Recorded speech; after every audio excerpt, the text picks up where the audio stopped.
pastor Rousseau Shedd, por gentileza. Capítulo de número 4, abra sua Bíblia. Eu vou passar imediatamente a palavra ao Dr. Rousseau Shedd, que dispensa qualquer apresentação. Está diante de nós, um dos maiores expositores bíblicos do mundo. Não é do Brasil não, é do mundo. Um homem de Deus.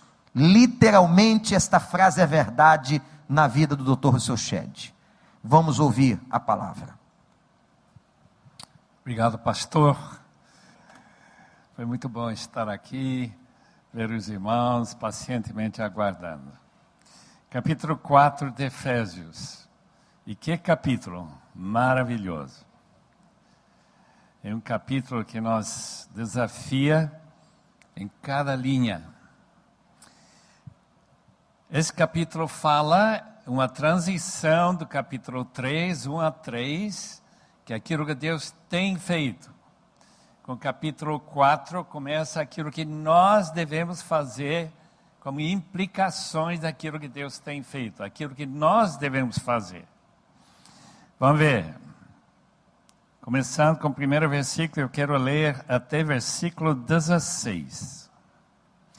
Como prisioneiro no Senhor, rogo-lhes que vivam de maneira digna da vocação que receberam. Sejam completamente humildes e dóceis, e sejam pacientes, suportando uns aos outros com amor. Façam todo esforço para conservar a unidade do Espírito pelo vínculo da paz. Há um só corpo e um só Espírito, assim como a esperança para a qual vocês foram chamados é uma só.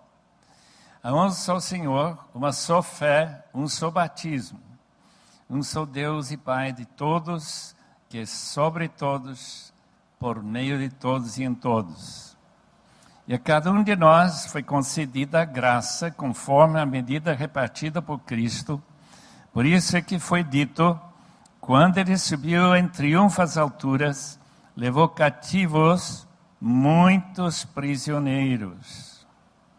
O que significa ele subiu? Uma citação do Salmo 68, senão que também havia descido às profundezas da terra. Aquele que desceu é o mesmo que subiu acima de todos os céus, a fim de encher todas as coisas. Ele designou alguns para apóstolos, outros para profetas, outros para evangelistas e outros para pastores e mestres, com o fim de preparar os santos para a obra do ministério, para que o corpo de Cristo seja edificado, até que todos alcancemos a unidade da fé e do conhecimento do Filho de Deus e cheguemos à maturidade, atingindo a medida da plenitude de Cristo. O propósito que é, não sejamos mais como crianças, levados de um lado para o outro pelas ondas, nem jogados para aqui e para lá, por todo o vento de doutrina e pela astúcia e esperteza de homens que induzem ao erro. Antes, seguindo a verdade em amor, cresçamos em tudo naquele que é a cabeça, Cristo. Dele todo o corpo ajustado e unido pelo auxílio de todas as juntas cresce e edifica-se a si mesmo em amor, na medida em que cada parte realiza sua função. Irmãos, orem comigo. Eu preciso de suas orações. E Deus aqui quer falar com cada coração. Vamos pedir que Ele faça isso, que faça que esse texto que nós acabamos de ler e o resto do capítulo seja uma bênção para a sua vida. Pai, tu estás aqui no nosso meio, Tu estás aqui para nos abençoar. E pelo Espírito Santo, que é o verdadeiro mestre da palavra, venha aplicar esses textos para a nossa vida, onde nós precisamos mudar para o melhor. Nós queremos viver a realidade do cristianismo, do Evangelho, e que nós possamos, Senhor, conhecendo a Tua verdade, vivê-la pela Tua graça, em nome de Jesus. Amém. Versículos 1 e 2 tratam de atitudes que o cristão precisa para viver no corpo de Cristo. E que esse corpo seja de fato um corpo bem ajustado. Começando com o versículo 3 até versículo 6, nós temos a Trindade que une toda a diversidade do corpo e cria as 7 colunas que caracterizam a própria igreja. Começando com o versículo 7, declara que todos nós recebemos graça e que essa graça é treinada por homens dados à igreja por Jesus, quando ele subiu às alturas, à destra do Pai, deu para a igreja apóstolos, profetas, pastores, mestres e evangelistas. Todos eles com o propósito de treinar os membros a viver para que eles possam crescer para unidade e para maturidade à medida de Cristo mesmo. Portanto, vamos pensar rapidamente nestes pontos aqui. Primeiramente, versículos 1 e 2. São 4 características que são dignidade, que mostram a dignidade da nossa vida em relação à nossa vocação. Vocação para seguir a Cristo e sermos filhos de Deus. Primeiro, total, completa humildade. Humildade, essa qualidade de Jesus, que ele diz, venha para mim, aprenda de mim, porque eu sou humilde. O que humildade significa? Significa uma pessoa que coloca sua vontade abaixo da vontade de uma outra pessoa. Nesse caso, a vontade de Deus. E você não fica reclamando daquilo que Deus quer da sua vida. Mansidão, pessoa que entrega todos os seus direitos a Deus. De maneira que quando alguém lhe ofende, você não quer se vingar dele. Terceiro, paciência. Paciência. Não fica perturbado com as situações que normalmente acabam com a paciência da pessoa. Ficamos debaixo do poder soberano de Deus de controlar os eventos tal como Ele quer, inclusive nossa chegada aqui esta noite. Número 4, suportar a gente que ainda está crescendo para essa maturidade em Cristo. Meus irmãos, nós tivemos em nossa igreja um judeu que era contra tudo que a gente sugeria. É só sugerir, ele era contra. Foi uma experiência muito boa para mim, porque a gente aprendeu o significado desta frase, suportem, suportem. Não importa que contrariedade aparece, a gente vai suportar e amá-lo, porque ele passou pelo campo de concentração, ele foi salvo pela graça de Deus e agora está na glória. Não sei se ele é contra a vontade de Deus lá, mas aqui na terra foi complicado. Versículo 3 a 6. Maravilhosa. A Trindade forma unidade. Como? Da seguinte forma: há um corpo, porque só tem um Espírito. Agostinho chamava o Espírito a alma do corpo de Cristo. Tal como o seu corpo precisa de uma unificação da sua própria pessoa, o Espírito Santo dá para o corpo de Cristo. Número 2, por haver uma só esperança, para a qual todos nós fomos chamados, a vida eterna, há um só Senhor e uma só fé, para ser salvos, um só batismo, o batismo que é publicamente confessando nossa sujeição ao senhorio de Cristo nas águas batismais, a promessa de Pedro, no dia de Pentecostes, receberão o Espírito Santo. Na ideia da igreja primitiva, era uma experiência externa e interna. Agora, nós separamos aquilo que Deus tinha originalmente unido. E depois, não somente um só batismo, porque há um único Senhor Jesus Cristo. Esperança, fé, batismo, porque há um só Senhor. E uma só família, porque há um só Pai. Deus, Pai, que é sobre todos, por meio de todos e em todos. Em outras palavras, a Trindade que unida três pessoas numa só realidade, chamado Deus, a divindade, a pessoa de Deus, é uma contradição para nossas próprias cabeças, que essas três pessoas são um.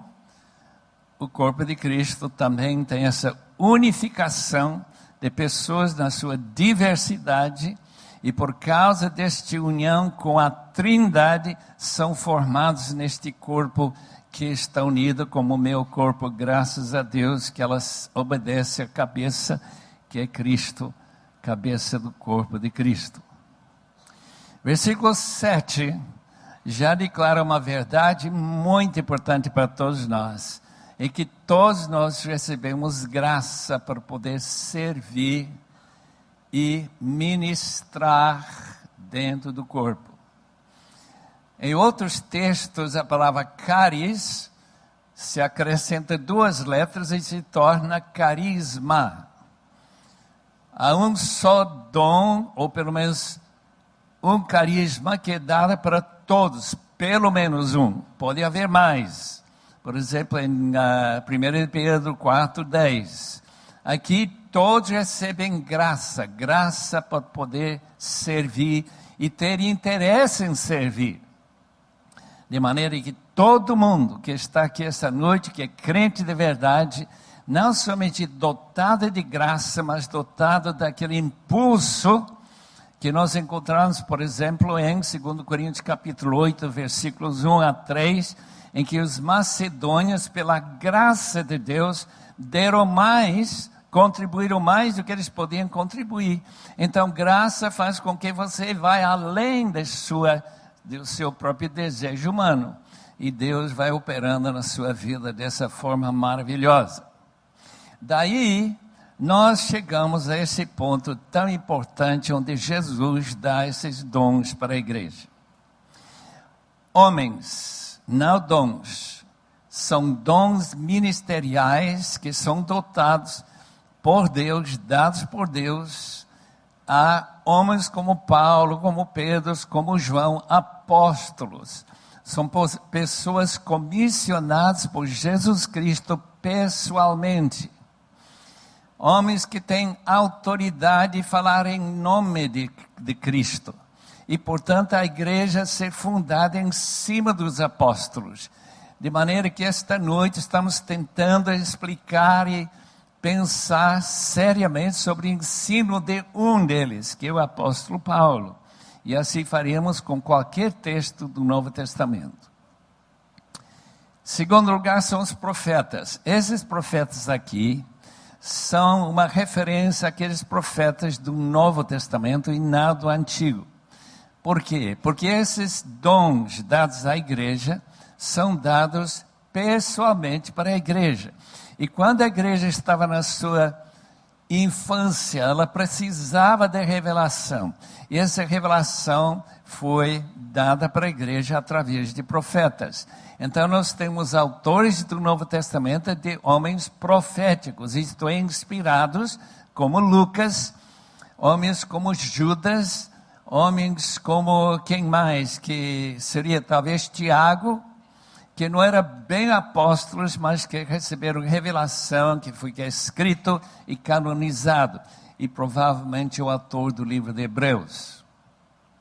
Depois temos evangelistas, aquelas pessoas como Felipe. Felipe foi escolhido para ser ministro, para ajudar as viúvas da igreja de Jerusalém. Mas logo ele está pregando o evangelho em Samaria. Depois para aquele eunuco etíope. Depois ele é chamado, no capítulo 21, versículo 8, se não me engano, que ele era evangelista. Chamado isso, com esse título, mostrando que existe também essa categoria de treinadores para o ministério evangelístico.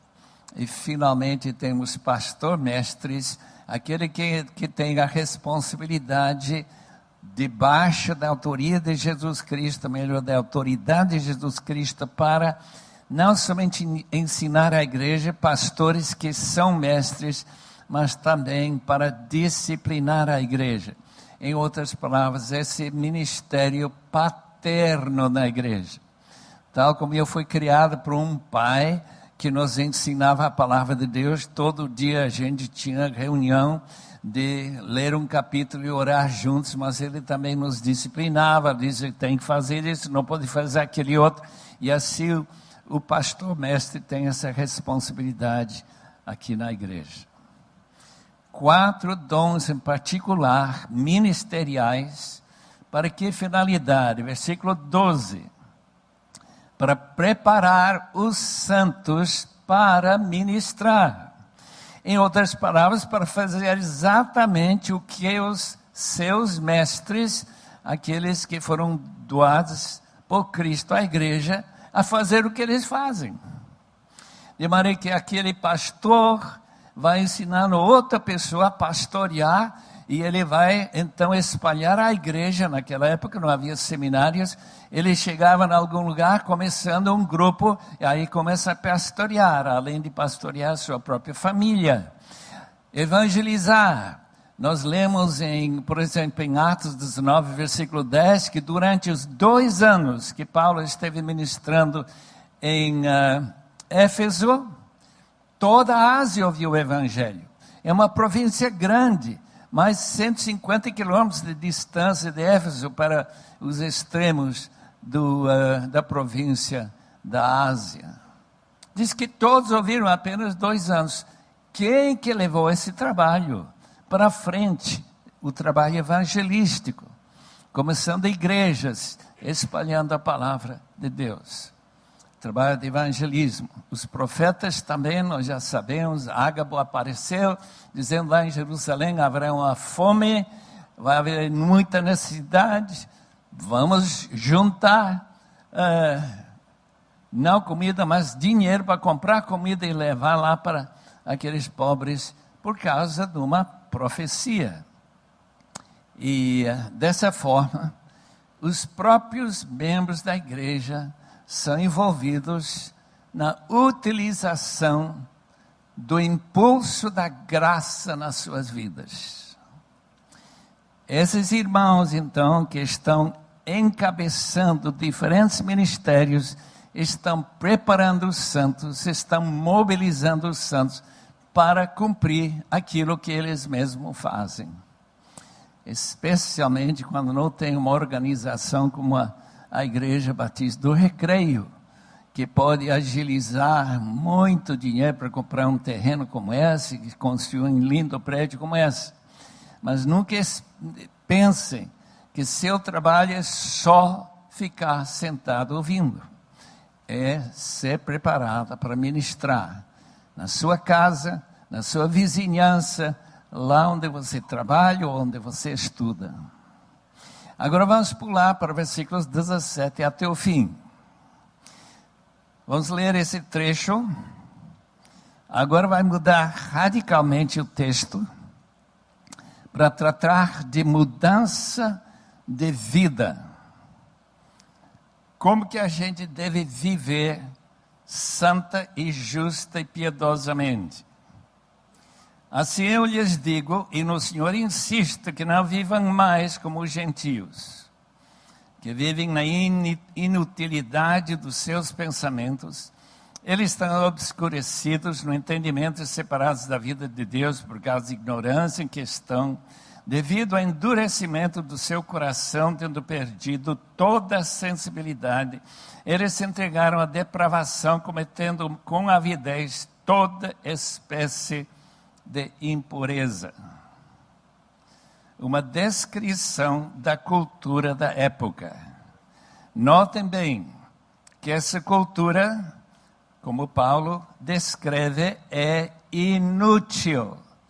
Isto é, não tem absolutamente nenhum valor permanente para a eternidade. Nenhum.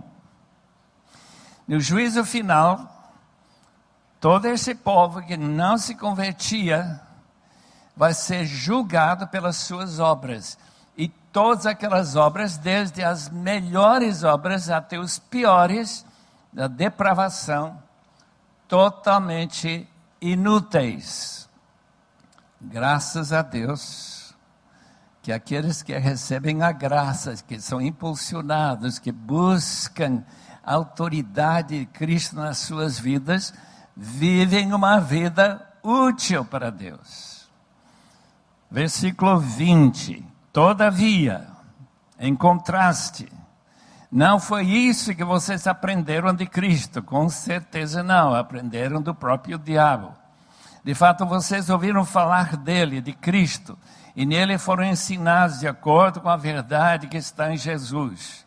Quanto à antiga maneira de viver, vocês foram ensinados a despir-se do velho homem, que se corrompe por desejos enganosos, a serem renovados de modo de pensar, no modo de pensar, revestir-se do novo homem criado para ser semelhante a Deus em justiça e em santidade provenientes da verdade. Essa verdade é uma referência ao Evangelho. Notem alguns pontos chaves aqui, se estão olhando na sua Bíblia. Primeiro, vocês aprenderam a Cristo, aprenderam a viver segundo a maneira de que Cristo ensinou quando ele esteve aqui na terra. Eles não tiveram os evangelhos nessa época, não foram escritos ainda, estavam para chegar. Por exemplo, o evangelho de Marcos já estava sendo escrito, talvez, nessa mesma época em Roma. Evangelho de João, talvez uns 20 anos depois, ou 30.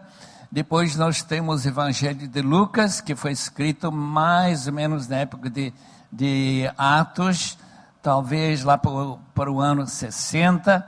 E também o Evangelho de Mateus. Todos assim, mais ou menos, para ter o Evangelho antes dos apóstolos morrer.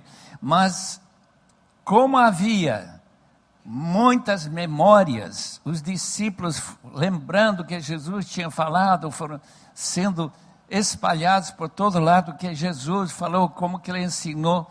Dessa forma, eles também foram instruídos para viver da maneira que Jesus ensinou. Segundo, a sua antiga maneira de ver, vocês foram ensinados a despir-se do velho homem. Isso baseado na maneira que a pessoa se batizava. A gente pegava sua roupa antiga, velha, rasgada e suja. Chegava lá para a água, antes de ser batizado, se despia dessas roupas imundas, foi batizada na água, saiu para se vestir de roupa nova, ou pelo menos limpa.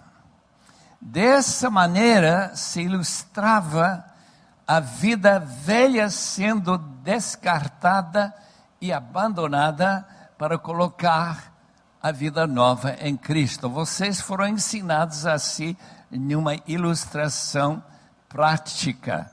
Como que a gente deixa para trás os pecados costumeiras dessa vida inútil e que não concorda com o ensinamento do nosso Senhor Jesus. Então se despiram e se revestiram.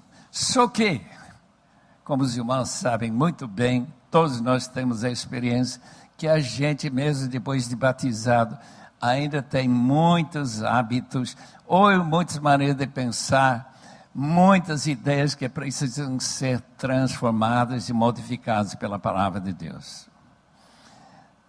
Realmente, ser batizado é se matricular na escola de Jesus. E isso quer dizer, como qualquer criança que começa, eu lembro quando eu comecei a frequentar a escola com 7 anos, lá na Bolívia, numa escola internato, eu já tinha aprendido a ler um pouquinho e fazer um pouco de matemática, umas somas, uma coisa assim. Mas eu lembro quando eu cheguei na escola, eu gostei demais da escola, porque a gente ficava numa sala só, com 3, 4 diferentes graus, ou 6 graus. E a gente escutava as outras aulas, a gente foi aprendendo, gostando demais. Tanta informação que a gente não sabia. A mesma coisa com esses novos crentes que já se despiram no batismo da sua vida antiga e estão começando agora a revestir-se com Cristo. Ou como Paulo usa uma outra linguagem, quase dizendo a mesma coisa em Gálatas 4,19, eu estou com dores de parto até Cristo ser formado em vocês. Portanto, cada um de vocês, e agora vem 6 pecados que devem ser transformados do negativo satânico para o positivo cristão. Primeiro, mentira, versículo 25. Em vez de mentira, fala a verdade ao próximo, pois todos somos membros de um só corpo. Graças a Deus que meus ouvidos não mentem para minha cabeça, meus olhos não mentem, senão eu estaria tropeçando o tempo todo. Graças a Deus que meu coração não mente. Disse que está batendo e parou de bater.